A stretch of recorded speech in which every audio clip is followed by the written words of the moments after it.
జై తెలంగాణ. రైతు వ్యతిరేక ప్రభుత్వం, రైతు వ్యతిరేక ప్రభుత్వం, రైతు రుణమాఫీ అని మోసం చేసిన రేవంత్ రెడ్డి ప్రభుత్వం, రుణమాఫీ అని మోసం చేసిన రేవంత్ రెడ్డి ప్రభుత్వం, సీఎం రేవంత్ రెడ్డి. జై తెలంగాణ. గౌరవనీయులు పెద్దలు, మీ అందరికీ మీరు వాడుడే మగన్ మేము కూడా పడతాం ఆగుతాం. మీ అందరికీ ఆప్తులు, చేవెళ్ళ చెల్లెమ్మగా, చేవెళ్ళ ఆడబిడ్డగా ఒక్క తెలంగాణలోనే కాదు, ఆంధ్రప్రదేశ్లోనే కాదు, భారతదేశం అంతటా కూడా సుపరిచితురాలైన మనందరి ఆడబిడ్డ మన అక్క శ్రీమతి సబితా ఇంద్రారెడ్డి గారికి, గౌరవనీయులు పెద్దలు, మాజీ హోంశాఖ మంత్రివర్యులు, మాజీ ఉప ముఖ్యమంత్రి గారు, పెద్దలు అన్న శాసన మండలి సభ్యులు మొహమ్మద్ మహమూద్ అలీ గారు, గౌరవ శాసన మండలి సభ్యులు, బీఆర్ఎస్ సీనియర్ నాయకుడు సోదరుడు షంబీపూర్ రాజు గారు, గౌరవనీయులు యువ నాయకుడు తమ్ముడు పట్లోల్లా కార్తిక్ రెడ్డి గారు, గౌరవనీయులు మరొక తమ్ముడు యువకుడు పట్నం అవినాష్ రెడ్డి గారు, పెద్దలు నాగేందర్ గౌడ్ గారు,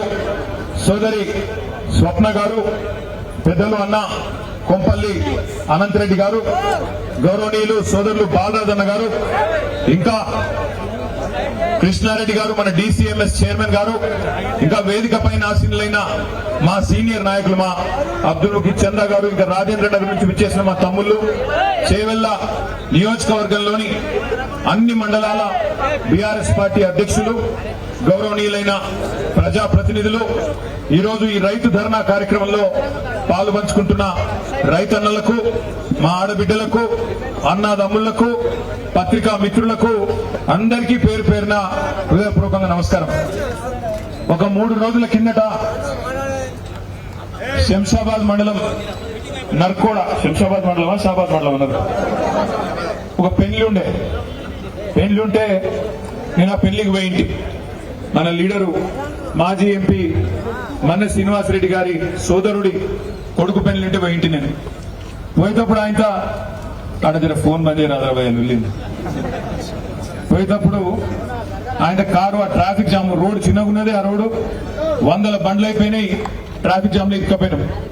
ఇరుక్కుంటే అక్కడ ఒక షాబాద్కి సంబంధించిన తమ్ముడు ఆయన పక్కకే ఉన్నాడు, బండి మీద ఉరికొచ్చిండు.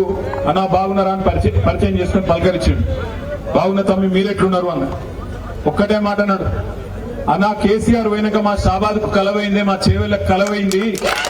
కేసీఆర్ ఉన్నప్పుడు మా షాబాదు, మా చందనవెల్లి, మా సీతారాంపూర్ అంటే ప్రపంచవ్యాప్తం చేసిండు, ప్రపంచం మొత్తం తెలిసినట్టు చేసిండు. మేడ్ ఇన్ చేవెళ్ళలో తయారైన బ్రహ్మాండమైన రైలు డబ్బాలు ఇవాళ వందే భారత్ పోతున్నాయి. చేవెళ్లలో తయారైన, షాబాద్ లో చందనవెల్లిలో తయారైన కార్పెట్లు ఇవాళ సిలికాన్ వ్యాలీ పోతున్నాయి. ఒక గది కేసీఆర్ చేసిండు. మరి ఈయన వచ్చినాక రైతు డామ్ అన్నాడు, రియల్ ఎస్టేట్ వాడు ఆగమైతున్నాడు, మొత్తం ఆగమాగమైపోయిందన్న బతుకంతా కల తప్పింది అని ఆ తమ్ముడు ఒకటే ఒక మాటలు చెప్పిండు. ఆ తమ్ముడు పేరు రవీందర్ రెడ్డి. ఈ మాట ఎందుకు చెప్తున్నా అంటే, ఇలా రవీందర్ రెడ్డి చెప్పింది ఆయన ఒక్కడి మనోభావం కాదు, ఆయన ఒక్కడి అభిప్రాయం కాదు. దాదాపుగా రాష్ట్రంలో ఉండే ప్రతి రైతు, రాష్ట్రంలో ఉండే ప్రతి తమ్ముడు, ప్రతి అన్న ఇలా ఒక్కటే మాట చెప్తా ఉన్నాడు, ఎంత పని చేసుకుంటే వీళ్ళ మాటలు నమ్మి మొత్తానికి అన్న వస్త్రం పోతే, అన్న వస్త్రం అని చెప్పి నమ్మిపోతే ఉన్న వస్త్రం పోయే కాడికి వచ్చింది అనే మాట ఇవాళ రాష్ట్రంలోని ప్రతి రైతు బిడ్డ చెప్తా ఉన్నాడు. ఇది నా ఒక్కడి మాటనో ఆ తమ్ముడు మాటనో కాదు. ఒక్కసారి దయచేసి మీరు ఆలోచించమని కోరుతున్నా. ఎన్ని మాటలు, ఎన్ని కథలు చెప్పిండు రేవంత్ రెడ్డి, యాద్ తెచ్చుకోండి. డిసెంబర్ 9 నాడు నేను వస్తూనే ఉన్నా, వచ్చి రాగానే మొట్టమొదటి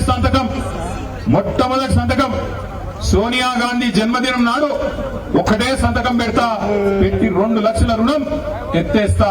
ఇప్పటిదాకా లోన్ తెచ్చుకున్న ఎవరైనా ఉంటే అర్జెంట్ గా బ్యాంకు ఉరికి 2 లక్షలు తెచ్చుకొని తమ్మి నేను కడతా, సోనియమ్మ మీద ఒట్టు అని చెప్పి ఆ రోజు సోనియా గాంధీ బర్త్డే అని చెప్పి సెంటిమెంట్ కొట్టిండు.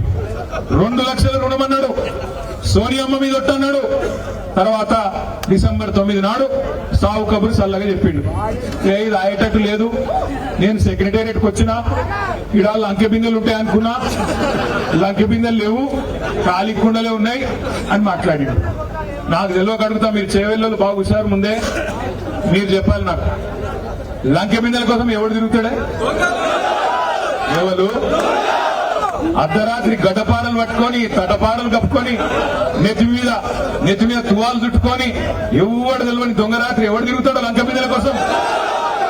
మరి ముఖ్యమంత్రి అంటాడు ఆ సెక్రటేరియట్ పోయి ఇక్కడ లంక బిందెలు ఉంటాయనుకొని వచ్చినా లేనే లేవు, అన్ని ఖాళీ కుండలే ఉన్నాయి, యాడికి వెళ్ళి చేయాలి? సరే కొత్తగా వచ్చిండు కదా, ఏదో మాట్లాడుతుండు కదా, నిజంగానే కొంత టైం ఇస్తే చేస్తాడేమో అని మనోళ్ళు కూడా ఏమన్నారంటే, కేసీఆర్ సార్ ఇంకా మా సబితక్క కొత్తగా వచ్చింది కదా, తొందరపడద్దు, మనం కూడా ఏదో అనుకొని వచ్చిండు, ఆయన ఆడ ఏం లేదంటుండు కదా, కొద్దిగా టైం ఇద్దాం, ఒక 6 నెలలు చూద్దాం అనే మాట మాట్లాడింది. మరి ఇదే రేవంత్ రెడ్డి డిసెంబర్ లో ముఖ్యమంత్రి అయిండు. డిసెంబర్ 3వ వారంలోనో 2వ వారంలోనో బ్యాంకులతో ఒక మీటింగ్ పెట్టిండు. అసలు రాష్ట్రంలో రైతుల రుణాలు మాఫీ చేయాలనుకుంటే ఎన్ని పైసలు అవుతాయి అని బ్యాంకు వాళ్ళని అడిగింది. అడిగితే బ్యాంకు వాళ్ళు ఏం చెప్పి ఎరికేనా, నువ్వు 2 లక్షల రుణమాఫీ అన్నావు కదా, 2 లక్షల రుణాలు మాఫీ చేయాలంటే 49,000 కోట్లు అవుతాయి రేవంత్ రెడ్డి గారు, మరి 49,000 కోట్లు ఇంతజాం చేసుకో అని చెప్పారు. ఆయన గొంతులో పచ్చి వెలక్కాయ పడ్డట్టు అయింది. తెలివక ఏదేదో నరికితిమి, ఆయన తిరగపోతే ఎట్లా బయటపడాలి, వీళ్ళకెళ్ళి ఎట్లా బయటపడి మొత్తానికి తప్పించుకోవాలని చెప్పి ఇక ఆ రోజు నుంచే సాగు తెలివితేటలు చూపెట్టు మొదలుపెట్టిండు. బ్యాంకు వాళ్ళు 49,000 కోట్లు అన్నారు డిసెంబర్ లో. ఏం చేసిండు రేవంత్ రెడ్డి? జనవరిలో ఒక ప్రెస్ కాన్ఫరెన్స్ పెట్టిండు, ప్రెస్ మీటింగ్, పత్రికలను పిలుచుకున్నాడు. ఇక వాళ్ళ ముంగట మైక్ పట్టుకొని మళ్ళా లొల్లి పెట్టుకుంటూ మాట్లాడుతుండు. ఏం మాట్లాడిండు ఆ రోజు? ఏం మాట్లాడిండంటే, ఇగో నేను ఒక్క సంవత్సరం గట్టిగా కడుపు కట్టుకుంటే, అవినీతి చేయకపోతే 40,000 కోట్లు ఉత్తగానే కట్టి పారేస్తా, అల్క కడతా అన్నాడు. అంటే 49,000 కోట్లకెళ్ళి 9,000 కోట్లు కటింగ్ పెట్టేసిండు. మొదలు 49 ఉండే, దాన్ని 9,000 కటింగ్ పెట్టి 40,000కి ఆయనతో కోసి పారేసింది. ఇది జనవరి ముచ్చట. ఇక జనవరి కాగానే ఆయనతో పార్లమెంట్ ఎలక్షన్ వచ్చింది. ఇక పార్లమెంట్ ఎలక్షన్ లో ఎవరు నమ్మతలేరు, సోనియా గాంధీ మీద ఒట్టు పెట్టుకుంటే రుణమాఫీ అని చెప్తే చేయకపోతే జాడిచ్చి తంతరేమో, ఎట్లయితే ఏం చేయాలి ఇప్పుడు అని చెప్పి ఏ గుడికి పోతే ఏ ఊరికి పోతే ఆడ దేవుని మీద ఒట్టు పెట్టి యాదగిరి గుట్టకు పోయిండు. ఇవో ఇక్కడ లక్ష్మీ నరసింహ స్వామి మీద ఒట్టు 15 ఆగస్టుకు చేస్తా. వికారాబాద్ వచ్చిండు, అనంత పద్మనాభ స్వామి మీద ఒట్టు 15 ఆగస్టుకు చేస్తా. వేములవాడ వేయండు, రాజన్న మీద ఒట్టు 15 ఆగస్టుకు చేస్తా. భద్రాచలం పోయిండు, సీతారామ స్వామి మీద ఒట్టు 15 ఆగస్టుకు చేస్తా. ఆఖరికి మహబూబ్నగర్ పోయి కురుమిర్తి మీద ఒట్టు 15 ఆగస్టుకు చేస్తా అని చెప్పిండు. దేవుళ్ళ కొంప ఉంచుకున్నాడు. ఇప్పుడు అటు 15 ఆగస్టు అయింది, రుణమాఫీ కాలే. దేవుళ్ళందరూ ఏడ దొరుకుతారా రేవంత్ రెడ్డిని వాళ్ళు కూడా తెచ్చుతాను. ఏడున్నాడు ద్రోహం అంటే మనుషులను మోసం చేసిండు కాదు, దేవుళ్ళని కూడా మోసం చేసిండు, దైవ ద్రోహం చేసిండు దుర్మార్గుడు. ఇంత కథ ఎట్లుంటదంటే, మొదలు 49,000 కోట్లు డిసెంబర్ లో, జనవరికి వచ్చే వరకు 9,000 ఎగిరిపోయింది, 40,000 కోట్లు కడుపు కట్టుకుంటా అన్నాడు. ఇక కడుపు కట్టుకున్నాడా లేదా దాని కథ మళ్ళీ చెప్తా. ఆయన ఈ లోపల పార్లమెంట్ ఎలక్షన్ వచ్చింది, దేవుళ్ళ మీద ఒట్లు పెట్టిండు, కేసీఆర్ ని తిట్టిండు, 4 ఓట్లు వేయించుకున్నాడు, అవతల పడ్డాడు. జూలై నెల వచ్చింది. జూలైలో ఏం చేసిండు? క్యాబినెట్ మీటింగ్ పెట్టిండు, మంత్రుల మీటింగ్ పెట్టిండు. మంత్రుల మీటింగ్ లో చెప్పుకున్నాడు బాధ రేవంత్ రెడ్డి, ఏం చేయాలి, మనం అనుకోకపోతే గెలుస్తామని ప్రజలు కూడా గట్లే అనుకున్నారు. ఎమ్మెల్యే వ్యక్తి వీకెండ్ కానీ కేసీఆర్ అయితే ముఖ్యమంత్రి ఉంటాడు కదా అనుకున్నారు. కానీ మనమేమో నోటికి వచ్చినట్టు మాటలు ఇస్తే మరి అక్కడనేమో మనకు చేతనైతే లేదు, ఎట్లా చేయాలి అని అడిగిండట. అందులో ఒక మంత్రి గారు చెప్పిండట, ఒక పని చేశారు, ఇక కటింగ్ పెడదాం, ఎట్లా తప్పది, లేకపోతే ఏదో ఒకటి చెప్పి కటింగ్ పెట్టాలి. నీ ఆధార్ కార్డు నెంబర్ చక్కగా లేదని కటింగ్ పెట్టాలి, నువ్వు ఇన్కమ్ ట్యాక్స్ పెట్టినామని కటింగ్ పెట్టాలి, లేకపోతే రేషన్ కార్డు మీద ఒక్కరికే చేస్తాను కటింగ్ పెట్టాలి, ఇన్కమ్ ట్యాక్స్ అనాలి, లేకపోతే ఇంకోటి పెట్టాలి, ఎట్లన్నా చేసి తప్పియాలని చెప్పి మరి మంత్రులు సలహా ఇచ్చిండట. అందుకే కేబినెట్లు ఏం చేసిండ్రు, 40,000 కోట్లు కాదు 31,000 కోట్లు ఇస్తామని చెప్పి మంత్రిమండలి తీర్మానం చేసింది. సరే అనుకుందాం, 31,000 కోట్లు ఇస్తాడేమో నిజమే అని చెప్పి మేము కూడా అనుకున్నాం. 31,000 కోట్లని జూలైలో 2వ వారంలో చెప్పిండు. జర లొలివేటకు రాయ మీ లొల్లి ఎంతకెళ్ళి చెవుల జోలికెళ్ళక మీ లొల్లి రావు. 31,000 కోట్లని మంత్రిమండలి అయిపోయినాక బయటకు వచ్చి శిల్క పలుకులు వలికేడు రేవంత్ రెడ్డి. మేము నిజమే అనుకున్నాం. నేను సబితక్క అసెంబ్లీ మీటింగ్ పెడితే జూలై ఆఖరి వారంలో బడ్జెట్ పెట్టింది. బడ్జెట్ పెడితే మేమందరం మర్యాద పోయినాం. పోతే 31,000 కోట్లు మొదలు 49కి వెళ్ళి 40 చేసి 9,000 కొట్టిండు. 40కి వెళ్ళి 31,000 అని చెప్పి ఇంకో 9,000 కొట్టిండు. ఆయనతో మంత్రి మండలికి వెళ్ళి అసెంబ్లీకి వచ్చే వరకే ఇంకొక 5,000 కోట్లే కొట్టిండు. 31,000 కోట్ల రుణమాఫీ అన్నాడు. బడ్జెట్ లోనేమో 26,000 కోట్లే పెట్టిండు. మాకు అర్థం కాలే. అవును చెప్పింది 31, ఇలా పెట్టింది 26. ఇదేం లెక్కనే రేవంత్ రెడ్డి అంటే ఇక దబాయించిండు, లొల్లి పెట్టిండు. మేము గట్టిగా అడిగితే గట్టిగా మాట్లాడితే అప్పుల పాలైందన్న రాష్ట్రం యాడున్నాయి లెక్కలు చూస్తే మంచిగానే ఉంది కదా, ఏం రోగం వచ్చిందా నీకు అంటే చెప్పసాత కాలేదు. అందుకే ఏమంటాడు సబితక్క పాపం ఆయన ఒక్క మాట అనలే, గట్టిగా అనలే, ఒక్క మాట గట్టిగా అన్నది. ఏమన్నది? ఇంట్లో ఉంటే దోమలు కుడుతున్నాయి, ఇంటి బయటకు వస్తే కుక్కలు కరుస్తున్నాయి, ఏం నడుపుతున్నారని ఆయన రాష్ట్రం అని చెప్పి మాట అన్నిటి. ఇంట్లో ఉంటే దోమలు కుడుతున్నాయి, డెంగీ జ్వరాలు, చికెన్ గున్యాలు వస్తున్నాయి, ఇంటి బయటికి పోదామంటే కుక్కలు కరుస్తున్నాయి, ఏం నడుపుతున్నారని ఆయన ఒక మాట అన్నది. దాంతో పగబట్టి సబితక్క ఇట్లాంటదా గంట మాట్లాడి మొత్తం బట్టలు ఇప్పేసింది. హైదరాబాద్ లో నెల రోజుల్లో 30 మర్డర్లు అయినాయి అన్నది. అసలు నీకు నడపచాత అయితే లేదన్నది. నేను మాజీ హోంమంత్రిగా చెప్తున్నా, నీకు అసలు నడుపు వస్తలేదు, శాంతి భద్రతల మీద నీకు అదుపు లేదు అనే వరకు పగబట్టి ఇక్కడ అప్పుల పాలు కాలేదు, రాష్ట్రం మంచిగానే ఉంది, దివాలా తీసింది రాష్ట్రం కాదు నీ బుర్ర అని చెబితే కోపం వచ్చి ఆయన లోపలికి గయ్య ఉరుకుడు వచ్చి సబితక్క ఒక్క మాట అనలే. సబితక్క సునీతక్క నా వెనకనే ఉండే, వెనుకకు కోవలక్ష్మక్క ఉండే, ముగ్గురు దిక్కు చూపెట్టుకుంటూ అంటాడు, ఇగో నువ్వు అక్కలను నమ్ముకుంటే మునిగిపోతావు, ఈ బస్సు జూబ్లీ బస్ స్టాండ్ అవుతుంది అన్నాడు. అనగానే అక్క సరుణ లేచింది. ఏమన్నావు అంటే మాట్లాడాడు. ఎంత దారుణం అంటే 4.5 గంటలు ఒక ఆడబిడ్డను 4.5 గంటలు మైకి ఇయ్యండి నేను ఒక్క నిమిషం మాట్లాడతా అంటే ఒక్క నిమిషం మాట్లాడి సబితక్కను ఏడిపించి ఆఖరికి ఆమె కంట నీళ్లు తెప్పించిన దుర్మార్గుడు ఈ రేవంత్ రెడ్డి అనే మాట నేను మీకు విజ్ఞప్తిస్తా ఉన్నా. మీరు చూసిండ్రు అక్క కూడా 24 ఏళ్ల నుంచి ఒకసారి కాదు 2 సార్లు కాదు 6-7 సార్లు ఇప్పటికి గెలిచింది అక్క. ఒక్కసారి కూడా ఓడిపోలేదు రాజకీయాలు అడుగుపెట్టిన తర్వాత. అట్లాంటి అక్కను సీనియర్ నాయకురాలను పట్టుకొని నోటికొచ్చినట్టు మాట్లాడడే కాకుండా ఆ రోజు నిండు శాసనసభలో అవమానం చేసింది. ఇవాళ నేను ఒకటే విజ్ఞప్తి చేస్తా ఉన్నా మీ అందరికీ, ఇదంతా ఎందుకు చేస్తున్నాడంటే ఒక్కటే కారణం, రుణమాఫీ మీద చెప్పే ముఖం లేదు, 6 గ్యారెంటీల గురించి మాట్లాడే దమ్ము లేదు, ప్రజలకు ఇచ్చిన వాగ్దానాలు ఏమైనాయి రేవంత్ రెడ్డి అంటే చెప్పే సమాధానం చెప్పే సత్తా లేదు. 49,000 40,000 ఎట్లయింది, 40,000 31 ఎట్లయింది, 31 26 ఎట్లయింది, 26కి వెళ్ళి మొన్న 15 ఆగస్టు నాడు ఖమ్మం పోయిండు. అక్కడ పోయి ఏం చెప్తాడు, అయిపోయింది రుణమాఫీ, 17,900 కోట్లు వేసినా ఒడిసిపోయింది, మొత్తం 100% అయిపోయింది అన్నాడు. ఇక్కడ రైతులు బగ్గుమన్నారు, ఎక్కడైందయ్యా రుణమాఫీ, తప్పు చెప్తున్నావు నువ్వు, తప్పుడు కూతలు కూస్తున్నావు, రేవంత్ రెడ్డి అబద్ధం చెప్పకు అని ఊరూరా రైతులు సావు డప్పు కొట్టుడు మొదలు పెట్టింది. బ్యాంకుల కాడ లొల్లి, ప్రభుత్వ కార్యాలయాల కాడ లొల్లి, గ్రామ పంచాయతీల కాడ లొల్లి, రైతు వేదికల కాడ లొల్లి, ఎక్కడికక్కడ రైతులు కదిలే వరకు భయం పట్టుకున్నది రేవంత్ రెడ్డికి.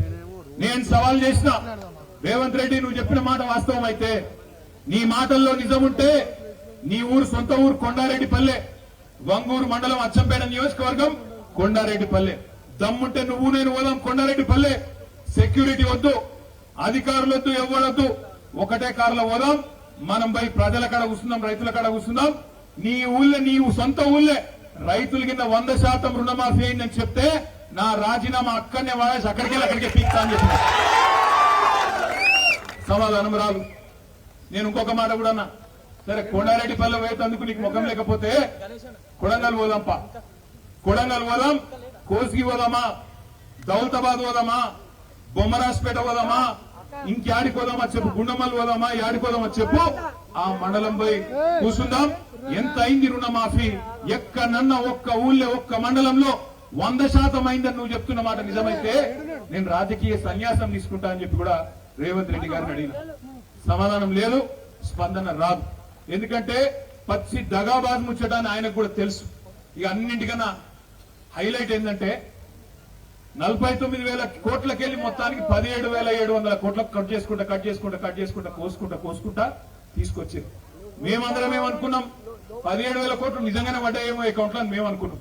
నిన్న ఉప ముఖ్యమంత్రి బట్టి విక్రమార్క గారు సాగు కబురు సల్లగా చెప్పిండు.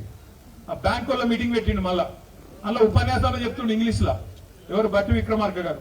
రైతులకు ఇంగ్లీష్ రాదు కదా, చెప్పేటోళ్ళు లేడు కదా అనుకున్నాడు.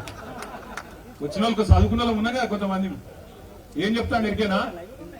ఇగో మేము మీకు ఇప్పటివరకు 7,500 కోట్లే పడ్డాయి రైతుల ఖాతాలల్లా, మిగతా ఇప్పుడు ఇవ్వాలే, జర మనం సర్దుబాటు చేసుకుందాం అని మాట్లాడుతున్నాడు ఉప ముఖ్యమంత్రి బట్టి విక్రమార్క. ఒక్కసారి నేను మిమ్మల్ని ఆలోచించమని అడుగుతున్నా. ఎక్కడ 49,000 కోట్లు, ఎక్కడ 7,500 కోట్లు? అంటే ఎంత? 7వ వంతు కూడా కాలే. కానీ సిగ్గులేని ముఖ్యమంత్రి, సిగ్గులేని ప్రభుత్వం ఇవాళ రైతులను మోసం చేసే క్రమంలో, ఇక్కడికే దీన్ని ఖతం చేసే క్రమంలో ఆలోచన చేస్తా ఉన్నారు. మీరు చూడండి, నేను ఇవాళ మీకు చేవెళ్ల వేదికగా చెప్తా ఉన్నా. ఇప్పుడు మళ్ళా డ్రామాలు ఆడుతున్నారు. చేస్తాం మమ్మల్ని నమ్ముండ్రి, చేస్తాం మేము కట్టుబడి ఉన్నాం అని చెప్పి తప్పుడు కూతలు కూస్తా ఉన్నారు. నేను చేవెళ్ల రైతన్నలకు, రంగారెడ్డి జిల్లా రైతన్నలకు, వికారాబాద్ జిల్లా రైతన్నలకు, మేడ్చల్ జిల్లా రైతన్నలకు, రాష్ట్ర వ్యాప్తంగా ఉన్న రైతన్నలకు ఒకటే విజ్ఞప్తి చేస్తా ఉన్నా. పెద్దలు ప్రొఫెసర్ జయశంకర్ గారు ఎప్పుడు చెప్పేది, యాచించి తెచ్చుకున్నాడు కాదు, శాసించి తెచ్చుకోవాలి. మోసం చేసుకొని గల్లవట్టి నిలదీయాలి. ఇందాక స్వామి గౌడ్ గారు ఒక మంచి మాట చెప్పిండు. ఏమన్నాడు? 2 లక్షల మీద రుణం ఉంటే మీదికెళ్ళి ఉన్నదంతా కట్టుండ్రి, అప్పుడు 2 లక్షలు వేస్తాను ప్రభుత్వం అంటుంది. మనం అడగాలి, ముందు నువ్వు కట్టు 2 లక్షలు, అతనికి నేను కట్టేది నేను కట్టుకుంటా, అది మా బాధ ఏదో నేను పడతా అనే మాట రాష్ట్రంలోని రైతులు చెప్పాలి. మన నర్సాపూర్ లో మా సునీత లక్ష్మారెడ్డి గారి నియోజకవర్గంలో అక్క ఒక రైతుని తీసుకొచ్చింది అసెంబ్లీకి. ఆ రైతు మొత్తం ఇచ్చిండు మాకు. ఆ రైతు చెప్తున్నాడు, అన్న డిసెంబర్ 9 నాడు నాకు 80,000 రుణం ఉండే. నేనేమనుకున్నా, కాంగ్రెస్ వాళ్ళు రాగానే రుణమాఫీ చేస్తారని చెప్పి వాళ్ళకే ఓటేసిన. మరి ఓటేసిన తర్వాత ఇప్పుడు జూలై మాసంలో ఉన్నాం. మరి ఇప్పటిదాకా మొత్తం మిత్తి పెరిగింది, ఇంకో 9,000 కట్టమంటుండ్రు.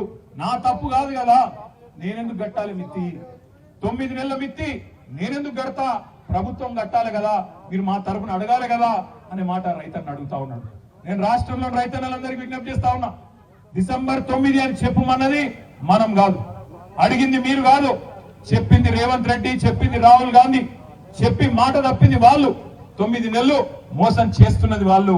మనం ప్రభుత్వాన్ని డిమాండ్ చేయవలసిన అవసరం ఉన్నది.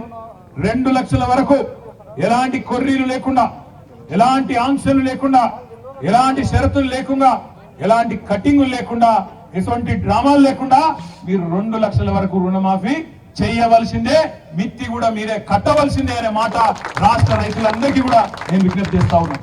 ఈ విషయంలో వదిలిపెట్టద్దు, తప్పకుండా వాళ్ళ వెంట పడాలి. నేను ఇంకొక మాట మిమ్మల్ని ఆలోచించమని అడుగుతున్నా. ఇది ఎందుకు ముఖ్యం రుణమాఫీ అంటే, ఇవాళ తప్పించుకుంటే రేవంత్ రెడ్డి రేపు మీకు రైతు భరోసా అన్నాడు. కేసీఆర్ రైతు బంధు 5,000 ఇస్తే నేను 7,500 ఇస్తా అన్నాడు. కేసీఆర్ కంటే నేను 1.5 రెట్లు ఎక్కువ ఇస్తా అని నరికిండు. ఇవాళ తప్పించుకున్నాడు అనుకో, ఇవాళ కట్టింగులు పెట్టిండనుకో రుణమాఫీలా, రేపు మీ రైతు బంధులో కూడా ఇదే కట్టింగులు పెడతాడు, ఇదే రకంగా కోసేస్తాడు. రైతు బంధు మీకు రాకుండా చేస్తాడు. యాది పెట్టుకోమని చెప్పి నేను మీ అందరిని కొడతా ఉన్నా. ఇవాళ మీరు ఇడిచి పెడితే, ఇవాళ మీరు అయ్యో పాపం పోనీతి అంటే రేపు రైతు బంధు కూడా పోతుంది, అందులో కూడా కోత పడుతుంది, అందులో కూడా మళ్ళీ ఇదే మోసం జరుగుతుంది. నేను ఇంకొక మాట మిమ్మల్ని ఆలోచించమని కోరుతా ఉన్నా. కేసీఆర్ ఉన్నప్పుడేమో నెంబర్లు మంచిగానే ఉండే, ఆధార్ నెంబర్లు, బ్యాంక్ అకౌంట్ల సమస్య రాలే, అప్పుడు రేషన్ కార్డు సమస్య రాలే, అప్పుడు పిఎం కిసాన్ గైడ్ లైన్స్ రాలే. 72 లక్షల మంది రైతులకు 72,000 కోట్లు మీ ఖాతాలో ఇప్పుడే అక్క చెప్పినట్టు టింగు టింగు అనుకుంటా నాట్లేసే టైంకు బ్రహ్మాండంగా మీకు రైతు బంధు ఖాతాలో పడుతున్నాయి. మరి అప్పుడు రాని సమస్యలు ఇవాళ ఎందుకు వస్తున్నాయి? ఆ రోజు లేని ఆధార్ కార్డు సమస్య ఇవాళ ఎందుకు వస్తుంది? ఆ రోజు లేని అకౌంట్ నెంబర్ సమస్య ఇవాళ ఎందుకు వస్తున్నది? ఆ రోజు లేని రేషన్ కార్డు సమస్య ఇవాళ ఎందుకు వస్తున్నది? చెప్పమని చెప్పి మనం అడగాల.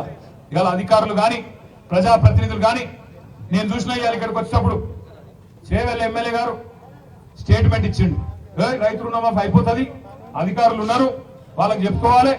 నేను అడుగుతున్నా, రైతులు ఓట్లేసింది అధికారులకు కాదు, బ్యాంక్ అధికారులకు వేయలే, రైతులు ఓట్లేసింది ఇక్కడ ఉండే వ్యవసాయ అధికారులకేలే, రైతులు ఓట్లేసింది కాంగ్రెస్ పార్టీకి వేసిండ్రు. అందుకే రైతన్నలు నేను అడుగుతా ఉన్నా, చెప్పుకున్నాడు అధికారులకు కాదు, పట్టాల్సి వస్తే గల్లా కాంగ్రెస్ నాయకులని పట్టండి, పట్టి అవసరమైతే గల్లా బట్టి అడగాలి. ఏమాయ కొడక 2 లక్షల రుణమాఫీ అన్నావు, ఎక్కడ పోయిందని అడగాల. ఇవాళ ఇద్దరు ఆడబిడ్డలు జర్నలిస్టులు ఏం తప్పు చేసిండ్రు? వాళ్ళు ఏమన్నారు? వాళ్ళు రేవంత్ రెడ్డిని ఏమన్నా బూతులు తిట్టినరా? నీ లెక్క లాగుల తొండలిడిచి పెడతామన్నారా? ఏమన్నారా? నీ లెక్క అడ్డమైన భాష మాట్లాడినరా? ఏం చేసిండ్రు పాపం? ఒక అమ్మాయి విజయారెడ్డి అనే జర్నలిస్టు, ఇంకొక అమ్మాయి సరిత అనే ఆడబిడ్డ, ఇద్దరు సీదా కొండారెడ్డి పల్లెకి పోయినారు. కొండారెడ్డి పల్లెలో నిజంగా రుణమాఫీ జరిగిందా లేదా ఇది తెలుసుకుంటందుకు పోయినారు.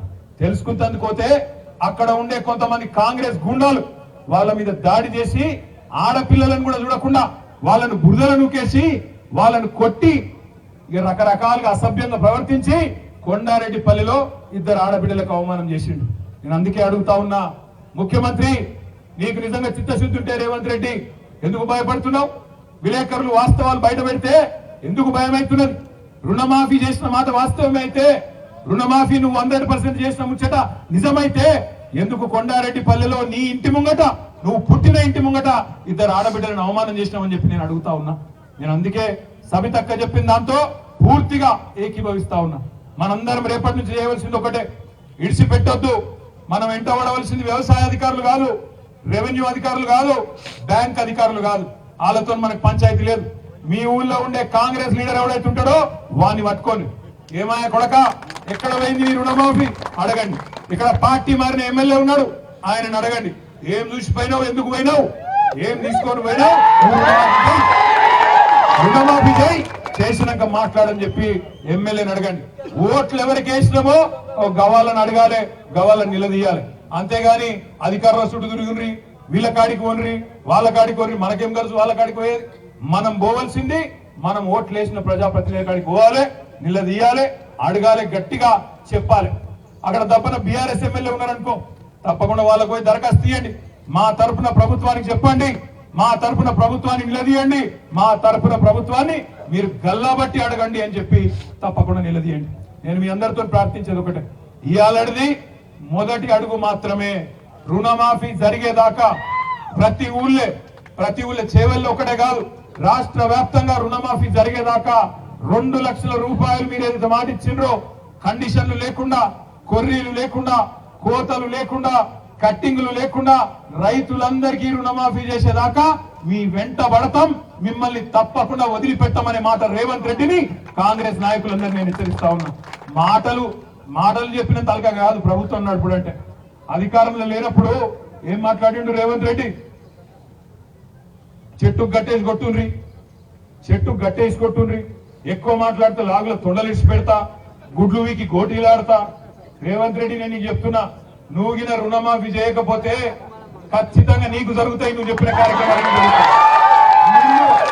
దమ్ముంటే రా, నేను మళ్ళీ చెప్తున్నా, దమ్ముంటే రా. నువ్వు ముఖ్యమంత్రి 8 ఏళ్ళు అయింది, ఏ ఊరికోదామప్పా, సెక్యూరిటీ లేకుండా రా. దమ్ముంటే నువ్వు రా, నేను కూడా వస్తా. అధికారులొద్దు, ఎవ్వలొద్దు, పోదాం.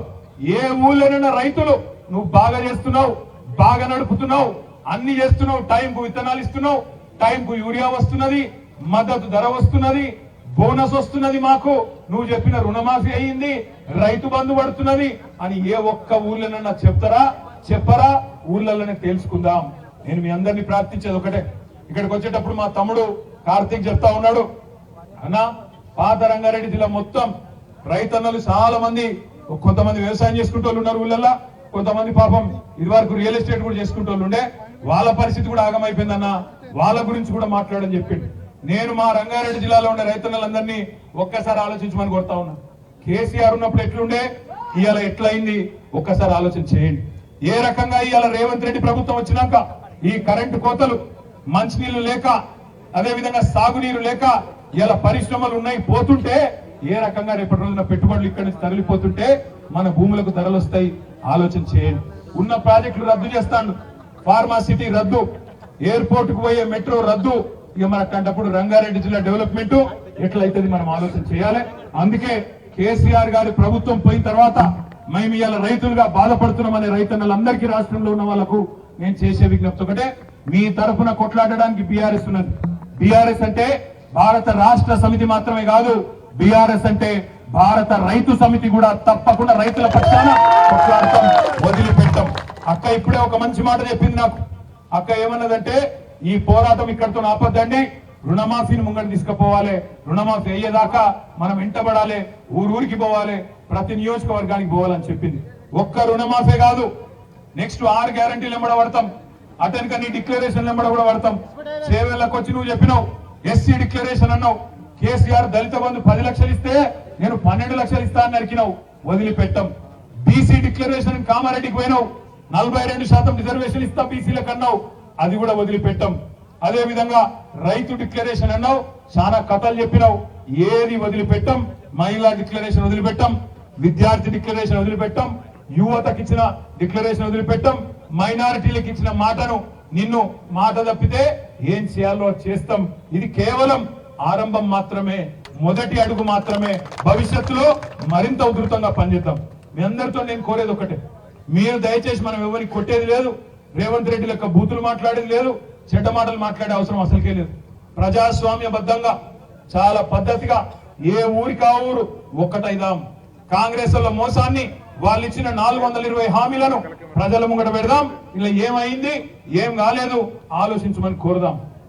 చెడ్డ మాటలు మాట్లాడే అవసరమే లేదు, రేవంత్ రెడ్డి లెక్క బజారు భాష మాట్లాడే అవసరం అంతకంటే లేదు.